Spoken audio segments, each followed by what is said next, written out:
Hi, my name is Kylie. I'm an independent Stampin Up demonstrator here in Australia. I blog at stampersworkshop.com.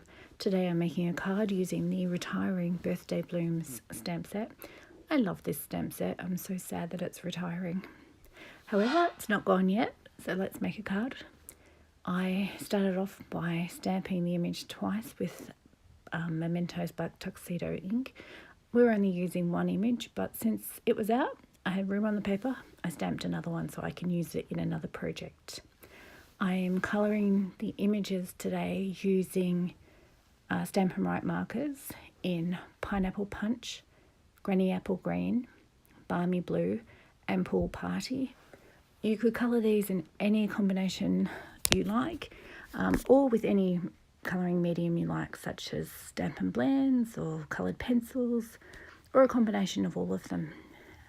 I just felt like using these colours and these markers today because I'm actually going to be doing, as you can see, a combination of direct to the cardstock colouring and also some watercolouring as well.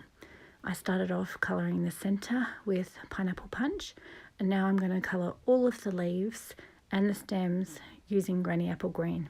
Both of them are new colours and they're so pretty. This green happens to be my favourite. I think I will use it for every project that needs green.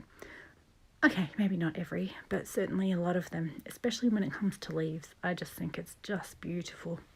So what I've done here is I've put a light wash down first, covering all of the leaves. I'm not being particularly worried about doing shading at this point. What I will end up doing is coming back and adding just some darker areas wherever I like. Now just be careful not to use too much water because you may make the ink bleed. It's okay for small areas, but if you're really doing a proper watercolour, then you're probably best to use a waterproof ink such as StazOn. But for this little project it won't matter, especially if you don't use too much water. I started off using a little bit extra water. There was a bit more water in the Aqua Painter than I realised, and I sort of pressed a little too hard, so a little bit more flew out. Did you see that purple chamois there? That's one of our new stamping chamois. Very nice.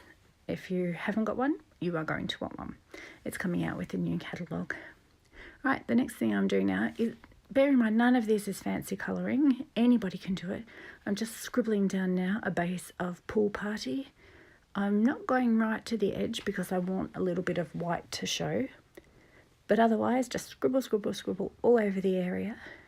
And it's looking really pretty already. You could actually stop at this point, or you could go over the darker areas and be guided by the stamps. You can see some lines on the flowers. That's where I add my darker colour. But if you don't have any many markers to choose from, instead of using where I'm using the Balmy Blue here, you could actually go back and add another layer of the Pool Party and just build it up to the colour depth that you want. It's a personal choice. I just felt like I really wanted to have a real hit of this dark blue. I think it's going to be my favourite blue as well. I think it's going to be really pretty for skies during a wash in the background. It's just a really lovely shade. So as I was saying, all I did was go over and add a little bit of depth. Sometimes I felt my lines were a little too dark and I wanted to soften them. So all I did then was grab my Pool Party blue again and go over the top. Nothing fancy. Okay, now comes the fun part. I know you thought the stamping and colouring was the fun part. And to be honest, that's part of my favourite. I can stamp and colour all day. Now, fussy cutting. There's no die for this, so you have to fussy cut. And if you like to fussy cut, you'll love it. If it's not your thing to do, then you might not love this step. But all I can say is just relax, put on some music, and just cut. Move the paper. Try not to move your scissors too much, although I must say I do a little bit. I generally find fussy cutting to be quite relaxing. I know, I'm one of those weirdos. But I'm not a perfectionist. If you look closely, you'll see that my cutting is a little bit wonky. Sometimes it's really close to the black line of my image. Sometimes there's a wider border. I do try and keep it as consistent as possible, but it's not always easy to do so. You have to just surrender what will be. Do the best you can. And once it's on your finished project, you really won't notice. And if someone does notice, just tell them it's artistic license and you meant for it to look that way, or to see if they were paying attention. What I've done here too, you'll notice, is that I've actually cut around where there's no space. That's because once it's on the project, you can't actually tell that I cut that closely to the image. Or if you're a bit reluctant to do that, you want it a bit more consistent, what you could do is get a knife or scalpel and trim out those insides using that. Just make sure you're on a craft mat, a self-healing craft mat, and not on one of these paper pads that you see in my background, because you will of course damage that. Since that is the longest part of the card assembly process, let's skip ahead. I'm now making the card base. I toyed up between Pool Party and Balmy Blue, but decided to use the Balmy Blue. There was nothing wrong with the other, I just liked the darker colour. So I've taken an A4 sheet, I've folded it in half, and now I'm cutting it in half again, and that's my card base. I can use the other one, the other half, for another project. I just pop them all aside, and when I'm looking to make a card, if that's the colour I want, I already have a card base ready to go. Now I'm stamping the sentiment directly onto the card background, and I lined it up as best I can.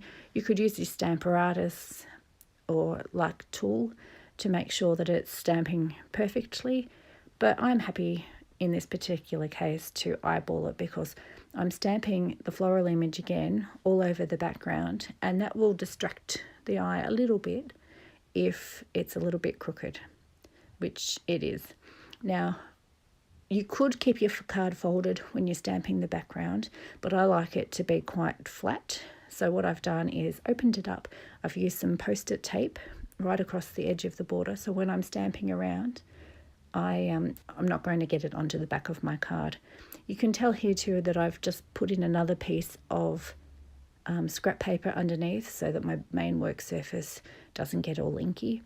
It's mainly because sometimes when I do this sort of thing, my underneath sheet gets all inky, and if I have a bit that's not quite dry, I'll smudge it. So most of the time I will use a spare piece of paper, or I'll rip off my top sheet before moving on to the next step. See how crisp that line is? Isn't that lovely? I love when we do any sort of masking or anything. It's such a fun reveal process, you could say. Now, don't judge, but I like to use a lot of dimensionals. If I'm popping something up, I don't want it sagging anywhere, so I use a lot. I haven't gone right to the edge or anything. I don't mind if some of the edges, little floral bits, stick up or lift up. Just that adds even more dimension. But for the main body of the flower, I wanted it to be as flat as possible.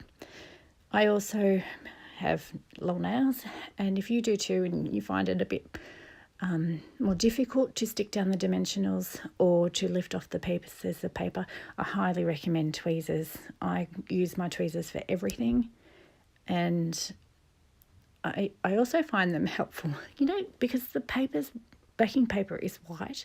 Sometimes you can't tell, so often I'll just sort of stab the tweezers onto the back of the dimensional. If it sticks, I know that I have taken the paper off. If it doesn't, then I know it hasn't. So I finished off this card by sticking that image down, and now I'm adding some rhinestones just to add a bit of bling. I do love a bit of bling, whether it's in the form of rhinestones or enamel dots. I think it just sort of really finishes the card perfectly. And there you have it. Thank you for watching. I hope you enjoyed it. I hope you'll try it. Bye.